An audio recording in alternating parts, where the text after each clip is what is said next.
ಸಬ್ಕಾ ಮಾಲಿಕ್ ಏಕೆಂದು ಬೋಧಿಸಿದ ಶಿರ್ಡಿ ಸಾಯಿ ಬಾಬಾರಿಗೆ ಕೋಟ್ಯಾಂತರ ಭಕ್ತರು ದೇಶ ಹಾಗೂ ವಿದೇಶಗಳಲ್ಲಿದ್ದಾರೆ.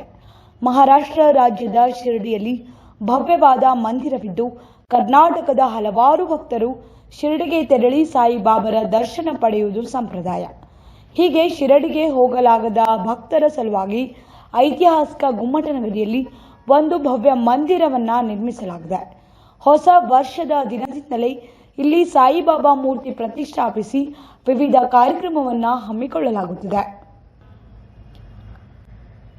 ಶಿರಡಿ ಸಾಯಿಬಾಬಾ ತಮ್ಮ ಭಕ್ತರಿಂದ ಅವರವರ ವೈಯಕ್ತಿಕ ಒಲವುಗಳು ಹಾಗೂ ನಂಬಿಕೆಗಳ ಪ್ರಕಾರ ಒಬ್ಬ ಸಂತ, ಫಕೀರ, ಅವತಾರ ಅಥವಾ ಸದ್ಗುರು ಎಂದು ಪರಿಗಣಿಸಲಾಗಿದ್ದ ಮತ್ತು ಪರಿಗಣಿಸಲಾಗುವ ಒಬ್ಬ ಮಹಾನ್ ಆಧ್ಯಾತ್ಮಿಕ ಗುರುಗಳಾಗಿದ್ದರು. ಸಾಯಿಬಾಬಾ ಮುಸ್ಲಿಂ ಮತ್ತು ಹಿಂದೂ ಭಕ್ತರಿಂದ ಗೌರವಿಸಲ್ಪಡುತ್ತಿದ್ದರು. ಶಿರ್ಡಿ ಸಾಯಿಬಾಬಾ ಮಂದಿರಗಳು ವಿಜಯಪುರ ನಗರದಲ್ಲಿ ಹಲವು ಕಡೆ ಇವೆ. ಅಥಣಿ ರಸ್ತೆಯಲ್ಲಿ ಸಾಯಿಬಾಬಾ ಮಂದಿರ ಇರದೇ ಇರುವುದನ್ನು ಕಂಡು ನಗರದ ಅಥಣಿ ರಸ್ತೆಯಲ್ಲಿನ ಮಹಾತ್ಮ ಗಾಂಧಿ ನಗರ ಸಾಯಿಬಾಬಾ ಭಕ್ತರು ಸೇರಿಕೊಂಡು 2018ರಲ್ಲಿ ಒಂದು ಸಮಿತಿ ರಚಿಸಿಕೊಂಡು ಒಂದು ಸುಂದರ ದೇವಾಲಯ ನಿರ್ಮಿಸಿದ್ದಾರೆ. 4-5 ಅಡಿ ಉದ್ದದ ಸುಂದರ ಸಾಯಿಬಾಬಾ ಮೂರ್ತಿ ಪ್ರತಿಷ್ಠಾಪನೆ ಮಾಡಲಾಗುತ್ತದೆ. ಹೊಸ ವರ್ಷದ ದಿನದಿಂದ 2 ದಿನಗಳ ಕಾಲ ನಡೆಯುವ ವಿವಿಧ ಸಂಸ್ಕೃತಿಗಳ ಧಾರ್ಮಿಕ ಕಾರ್ಯಕ್ರಮ ಮೂಲಕ ಪ್ರತಿಷ್ಠಾಪನೆ ಮಾಡಲಾಗುತ್ತಿದೆ.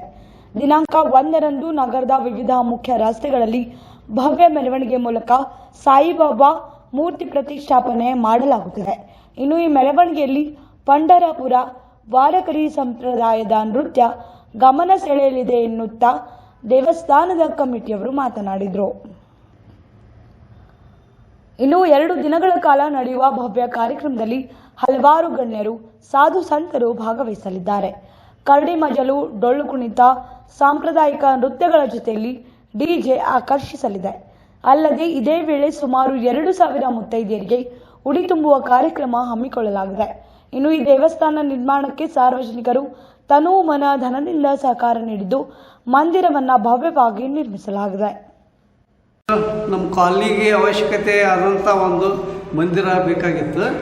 ಅದೆಲ್ಲ ಸುತ್ತಮುತ್ತ ಕಾಲನಿ ಜನರು, ನಮ್ಮ ಕಾಲನಿ ಜನರು ಸೇರಿ ಧರ್ಮಾತೀತ ಹಾಗೂ ಜಾತ್ಯತೀತವಾದಂಥ ಒಂದು ದೇವರನ್ನು ನಿರ್ಣಯಿಸುವಂತಿಕೆ ಎಂದು ಹೇಳಿ ಎಲ್ಲ ಸರ್ವಸಾಧಾರಣ ಸಭೆಯಲ್ಲಿ ನಿರ್ಣಯಿಸಿ ನಮ್ಮ ಈ ಸದ್ಯ ಇರುವಂಥ ಸಂಘದ ಅಧ್ಯಕ್ಷರಾದ ಶ್ರೀ ಪತಂಗೆ ಸರು ಹಾಗೂ ಉಪಾಧ್ಯಕ್ಷರಾದಂಥ ಸಾರವಾಡ ಸರು ಎಲ್ಲ ಕೂಡಿ ಸಾಯಿಬಾಬಾ ಮೂರ್ತಿಯನ್ನು ತರೋಣತಿಕೆ ಎಂದು ಹೇಳಿ ಅದನ್ನು ಮಂದಿರ ನಿರ್ಮಾಣ ಮಾಡೋಣತಿಕೆ ನಿರ್ಣಯಿಸಿದಂತೆ ಈ ಮಂದಿರ ನಿರ್ಮಾಣ ಮಾಡಿದ್ದಾಗಿದೆ.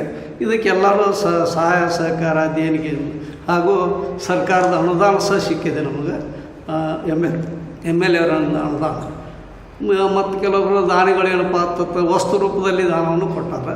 ಯಾರೂ ಇದಕ್ಕೆ ತಪ್ಪಿ ಕೂಡ ಇದನ್ನು ಯಾಕೆ ಮಾಡಿದ್ರಿ, ಹಿಂಗೆ ಯಾಕೆ ಮಾಡಿದ್ರಿ ಅಂತ ಯಾರೂ ಅಂದಿಲ್ಲ. ಆನಂತರ ನಾವು ಈ ಸಮಿತಿ ರಿಜಿಸ್ಟರ್ ಬಾಡಿ ಮಾಡಿರೋದು ಸಹಕಾರ ಸಂಘದ ಕಾಯ್ದೆ ಮೇರೆಗೆ ಈ ಸಮಿತಿಯನ್ನು ರಚಿಸಿಕೊಂಡಿದ್ದದ. ಅಗದಿ ಕರೆಕ್ಟಾಗಿ ಏನಪ್ಪ ಅಂತಂದ್ರೆ ಯಾವುದೇ ಒಂದು ಭಿನ್ನಾಭಿಪ್ರಾಯ ಬರ್ದಂಗೆ ಇಲ್ಲಿವರೆಗೂ ಬಂದದ. ಈಗ ಶಿರಡಿಯಿಂದ ಮೂರ್ತಿಯನ್ನು ತಂದು ಅದನ್ನು 1 ಮತ್ತು 2ನೇ ತಾರೀಕಿಗೆ ಪ್ರತಿಷ್ಠಾಪನೆ ಅದು 1ನೇ ತಾರೀಕಿಗೆ ಅಲ್ಲಿಂದ ಬರ್ತದೆ. ಅದೇ ಬಂದದ್ದರಿಂದ ಅದೇ ಮೂರ್ತಿಯೊಂದಿಗೆ ಇಲ್ಲಿ ಮಂಗಳವಾದ್ಯಗಳಿಂದ ಇಲ್ಲಿ ಒಂದು ಸ್ಥಾಪಿಸಲ್ಪಡ್ತದೆ. ಎಷ್ಟು ಹೇಳಿ ಸಾಯಿಬಾಬನ ಆಶೀರ್ವಾದ. 19ರಲ್ಲಿ ನಾವೊಂದು ಸಮಿತಿ ರಚಿಸಿಕೊಂಡು ಈ ನಮ್ಮ ಉದ್ಯಾನದಲ್ಲಿ ಒಂದು ಭವ್ಯವಾದ ಸಾಯಿಬಾಬಾ ಮಂದಿರನ ನಿರ್ಮಿಸೋಕ್ಕೆ ಪ್ಲ್ಯಾನ್ ಮಾಡಿದ್ದೆವು. ಅದರ ಪ್ರಕಾರ ನಾವೊಂದು ಭವ್ಯವಾದಂಥ ಒಂದು ಸಾಯಿಬಾಬಾ ಮಂದಿರವನ್ನು ಮಾಡಿ ಇದೇ ಜನವರಿ 1 ಮತ್ತು 2 1ನೇ ತಾರೀಕು ಕುಂಭ ಕಳಸ ಮೆರವಣಿಗೆಯೊಂದಿಗೆ ನಮ್ಮ ಕಾಳಿದಾಸ ಶಾಲೆಯಿಂದ ಭವ್ಯ ಮೆರವಣಿಗೆಯೊಂದಿಗೆ ಈ ಒಂದು ಮೆರವಣಿಗೆ ವಿಶೇಷತೆ ಅಂದರೆ ಪಂಢರಪುರ ವಿಠ್ಠಲ ವಾರಕಾರಿಗಳಿಂದ ವಿಶಿಷ್ಟವಾಗಿ ಒಂದು ಭಜನೆಯೊಂದಿಗೆ ಸಾಯಿಬಾಬಾ ಮೂರ್ತಿಯನ್ನು ಸ್ವಾಗತಿಸಿಕೊಳ್ಳಲಾಗುವುದು. ಹಾಗೂ ಈ ಥರ ಒಂದು ದೊಡ್ಡ ಲ್ಯಾಂಡ್ಮಾರ್ಕ್ ಯಾವುದೇ ಇಂಥ ದೊಡ್ಡ ಸಾಯಿಬಾಬಾ ಗುಡಿ ಈ ಕಡೆ ನಮ್ಮದು ವಾರ್ಡ್ ನಂಬರ್ 35 ಆಗಲಿ ಅಥವಾ ಈ ಅಥಣಿ ರಸ್ತೆಯಲ್ಲಿ ಆಗಲಿ ಈ ಟೋಟಲಿ ಒಂದು ಗಾಂಧಿ ಚೌಕ್ ಹಿಡ್ಕೊಂಡು ಇಲ್ಲಿಯವರೆಗೂ ಸಾಯಿಬಾಬಾ ದೊಡ್ಡ ಮೂರ್ತಿ ಇಂಥ ಮಂದಿರ ಇದ್ದಿಲ್ಲ. ಅಂಥ ಒಂದು ದೊಡ್ಡದೊಂದು ಪ್ಲ್ಯಾನ್ ಮಾಡಿ ಅದು ಸಾಯಿಬಾಬಾನ ಮೂರ್ತಿಯನ್ನು ನಾವು ಶಿರ್ಡಿಯಿಂದನೇ ಒಂದು 3.5 ಲಕ್ಷ ಕೊಟ್ಟು ಅದು ತರಿಸ್ಕೊಂಡು ಮೂರ್ತಿಯನ್ನು ಅಲ್ಲಿಂದ ತಂದು ಪ್ರತಿಷ್ಠಾಪನೆ ಮಾಡಿಸ್ತಾ ಇದ್ದೀವಿ. ಅದಕ್ಕಾಗಿ ಒಂದು ಭಕ್ತರು ಸಹಸ್ರ ಸಾಯಿನಾಮ 1 ಲಕ್ಷ ಸಾಯನಾಮವನ್ನು ಸಹಸ್ರ ಅದು ಬರೆದು ಅವತ್ತು ಮೂರ್ತಿ ಪ್ರತಿಷ್ಠಾಪನೆ ದಿವಸ ಅದನ್ನು ಅಲ್ಲಿ ಪ್ರತಿಷ್ಠಾಪಿಸಲು ಪ್ಲ್ಯಾನ್ ಮಾಡ್ತಾಯಿದ್ರಿ. ಅದು ಅಲ್ಲದೆ ಮೂರ್ತಿಯನ್ನು ಶುದ್ಧವಾದ ಗಂಗಾ ಯಮುನಾ ಸರಸ್ವತಿ ಪ್ರಯಾಗರಾಜಿಂದ ನೀರನ್ನು ತರಿಸಿ ಆ ಶುದ್ಧೋದಕನ್ನ ಸ್ನಾನ ಮಾಡಿಸಿ ಮತ್ತು ಎಲ್ಲ ಗಂಗಾ ಮುಗಿಯೋದು ಸಂಗಮನಿಂದ ಕೂಡ ನೀರು ಮತ್ತು ರಾಮೇಶ್ವರಲಿಂದ ಕೂಡ ನೀರು ತರಿಸಿ ಶಾಸ್ತ್ರೋಕ್ತವಾಗಿ ಅದಕ್ಕೆ ಆದಂಥ ಒಂದು ನಾವು ಉತ್ಸವದ ಒಂದು ಸಮಿತಿ ಮಾಡಿದ್ದೀವಿ, 5-6 ಸಮಿತಿ.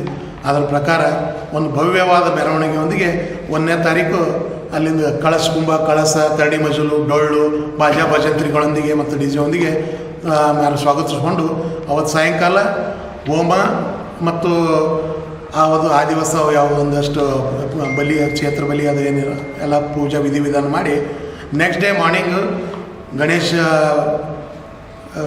ಬೆಳಗ್ಗೆ ಏನದ ಗಣಪತಿ ಹೋಮ ಮತ್ತು ಅಷ್ಟ ಹೋಮ ಮತ್ತು ಸಾಯಿಬಾಬಾ ಸಹಸ್ರನಾಮ ಹೋಮ ಮತ್ತು ಒಂದು ಏನು ವಿಶೇಷತೆ ಏನಂದರೆ ಅವತ್ತು 2ನೇ ದಿವಸ ಸಾಯಂಕಾಲ ನಾವು 2,000 ಜನ ಮುತ್ತೈದರಿಗೆ ಈ ಸಾಯಿಬಾಬಾ ಸಮಿತಿ ವತಿಯಿಂದ ಉಡಿ ತುಂಬೋ ಕಾರ್ಯಕ್ರಮವನ್ನು ಇಟ್ಕೊಂಡಿದ್ದೀವಿ ವಿಶಿಷ್ಟವಾಗಿ. ಈ ಎಲ್ಲರನ್ನೂ ಈ ಕಾರ್ಯಕ್ರಮಕ್ಕೆ ಆಹ್ವಾನಿಸ್ತಾ ಇದ್ದೀವಿ.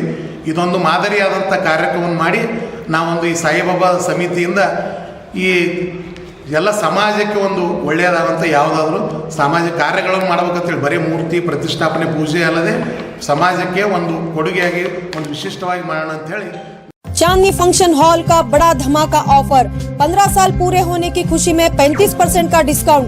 शादी, engagement, birthday party, anniversary, school gathering, राजनीतिक और सामाजिक फंक्शन जैसे और भी फंक्शंस के लिए चांदनी फंक्शन हॉल बेहतरीन क्वालिटी सर्विस और सुविधाओं के साथ अपने कामयाबी के 15 साल पूरे होने पर अब आपके लिए लाया है अपने किराए में धमाकेदार ऑफर, वह भी 35% डिस्काउंट और फ्री अट्रैक्टिव रूफ डेकोरेशन के साथ। तो देर किस बात की, आपके हर फंक्शंस के लिए संपर्क कीजिएगा। इनका पता है Chandni function hall, doctor BR Ambedkar stadium के करीब, APMC रोड, बीजापुर, या स्क्रीन पर दिए गए नंबर्स पर कॉल करें।